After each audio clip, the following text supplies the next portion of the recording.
এই মুহূর্তে আমরা যদি দেখি, আমরা আগামী 2 মাস পরে একটি নির্বাচন প্রত্যাশা করছি। এই দেশটি গত 16 বছর যেই স্বৈরাচার পালিয়ে গিয়েছে, যেই স্বৈরাচারকে বাংলাদেশের জনগণ বিতাড়িত করেছে আন্দোলনের মাধ্যমে, সেই স্বৈরাচার এই দেশের প্রত্যেকটি ক্ষেত্রকে কিভাবে ধ্বংস করে দিয়ে গিয়েছে, এটি আমরা জীবনের পরতে পরতে অনুভব করতে পারি। কিভাবে দেশের অর্থনৈতিক ব্যবস্থা ভেঙে দিয়ে গিয়েছে, কিভাবে দেশের আইন শৃঙ্খলা ভেঙে দিয়ে গিয়েছে, কিভাবে দেশের শিক্ষা ব্যবস্থাকে ধ্বংস করে দিয়ে গিয়েছে, কিভাবে দেশের স্বাস্থ্য ব্যবস্থাকে ধ্বংস করে দিয়ে গেছে, কিভাবে দেশের প্রাকৃতিক অবস্থাগুলোকে, নদী নালা খাল বিল বন জঙ্গলকে ধ্বংস করে দিয়ে গিয়েছে, কিভাবে দেশের কৃষি, যেটাই বলি না কেন, সব কিছুকে যেভাবে ধ্বংস করে দিয়ে গিয়েছে, এর ভুক্তভোগী কিন্তু এই দেশের মানুষ। এখন একটি রাজনৈতিক দল হিসাবে এবং এই মুহূর্ত পর্যন্ত আত্মবিশ্বাসের সঙ্গে আমরা বলতে পারি, বাংলাদেশের জনপ্রিয় রাজনৈতিক দল হিসাবে বিএনপির দায়িত্ব হচ্ছে দেশকে সঠিকভাবে পরিচালনা করা। দেশের মানুষ যখন বিএনপিকে দেশের দায়িত্ব পরিচালনার দায়িত্ব দেবে, প্রিয় ভাই বোনেরা, যেদিন স্বৈরাচার পালিয়ে যায়, আমাকে মহাসচিব সাহেব তখন ফোন করলেন। ফোন করে বললেন যে জাতীয় সরকার গঠিত করলে ভালো হয় কিনা, অথবা আমরা জাতীয় সরকারে যাব কিনা।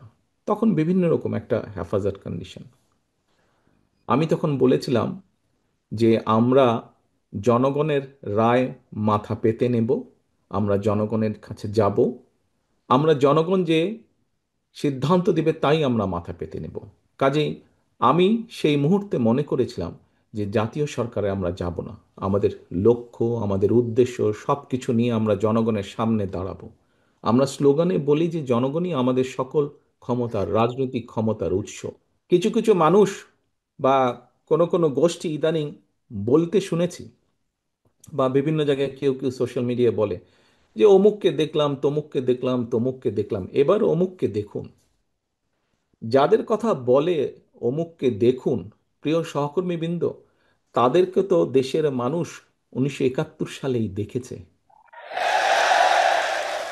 যে 1971 সালে, 1971 সালে তারা তাদের নিজেদের স্বার্থ রক্ষার্থে কিভাবে লক্ষ লক্ষ মানুষকে হত্যা করেছে, ঠিক যেভাবে পতিত স্বৈরাচার পালিয়ে যাওয়ার আগে হাজারো হাজারো মানুষকে হত্যা করেছিল ক্ষমতা ধরে রাখার জন্য।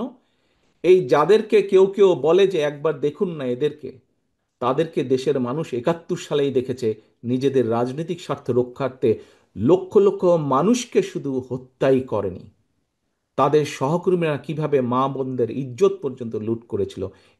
এই কথাটি আমাদেরকে মনে রাখতে হবে। আমরা শুনেছি অনেক কিছু একটি রাজনৈতিক দলের কিছু ব্যক্তি বা বেশ কিছু ব্যক্তি বিভিন্ন জিনিসের টিকিট বিক্রি করে বেড়াচ্ছে, বিভিন্ন জিনিসের কনফার্মেশন দিয়ে বেড়াচ্ছে।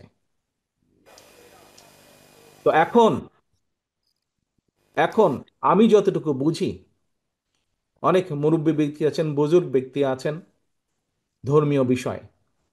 আমি একজন সাধারণ নর্মাল একজন মুসলমান হিসেবে আমি যতটুকু বুঝি, যা আমার না, আমি যদি তা দেবার কথা বলি, অর্থাৎ যার যেটি আমার না সেটির কমিটমেন্ট যদি করি, তাহলে আমি তার সাথে পাল্লা দিচ্ছি। অর্থাৎ দোজক বেহেশত দুনিয়া সবকিছুর মালিক আল্লাহ। যেটার মালিক আল্লাহ, যেটার কথা একমাত্র আল্লাহ তালাই বলতে পারে, সেখানে যদি আমি কিছু বলতে চাই, আমার নর্মাল দৃষ্টিকোণ থেকে আমি বুঝি যে সেটি হচ্ছে শিরিক, সেটি হচ্ছে শিরিকের পর্যায়ে পড়ে। কাজে তোমাদেরকে ঘরে ঘরে যেতে হবে এবং বলতে হবে যারা এইসব কথা বলে তারা শিরিক করছে, আপনি যদি তাদের কথা শোনেন আপনিও শিরিকের পর্যায়ে পড়ে যাবেন। যার অধিকার একমাত্র আল্লাহ তালার, সেটি একমাত্র আল্লাহর অধিকার। কে কোথায় যাবে, কার ইহকালে কি হবে, পরকালে কি হবে, তার অধিকার একমাত্র, ডিসাইড করার অধিকার একমাত্র আল্লাহ। আমরা পৃথিবীতে মানুষ হিসাবে, আমরা মানুষের দেখভাল যতটুকু সম্ভব আমাদের দৃষ্টি থেকে আমরা করতে পারবো, আমাদের শক্তি সামর্থ্য অনুযায়ী করতে পারবো।